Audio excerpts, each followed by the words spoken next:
Venez avec moi. Aujourd'hui, je vous emmène dans la petite ville de Montsoreau, une petite ville de caractère. Bonne balade!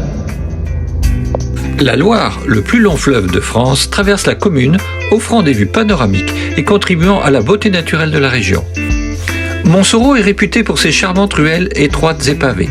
Le centre du village est caractérisé par des ruelles pittoresques bordées de maisons en tuffeau, une pierre calcaire locale.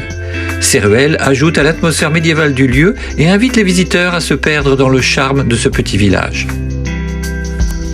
Dominant le paysage, le château de Montsoreau est l'un des éléments les plus emblématiques de la commune. Construit directement sur les rives de la Loire, ce château a une histoire riche et a été le témoin de nombreux événements au fil des siècles.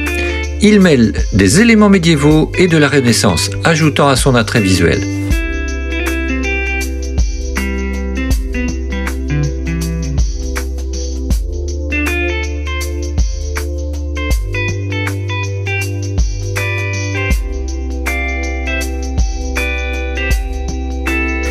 De la terrasse du château, on peut découvrir la confluence de la Loire et de la Vienne.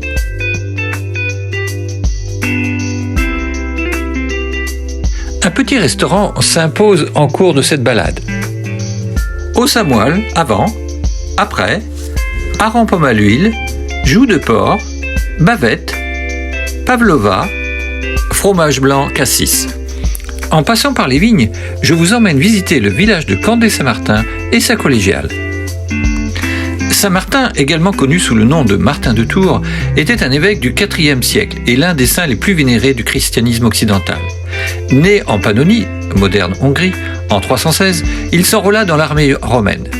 L'histoire la plus célèbre liée à Saint-Martin est son geste de charité lorsqu'il partagea son manteau avec un mendiant frigorifié à la porte d'Amiens. Cette compassion devint un symbole de générosité. Saint-Martin mourut en 397 et son tombeau, à Tours, devint un important lieu de pèlerinage médiéval.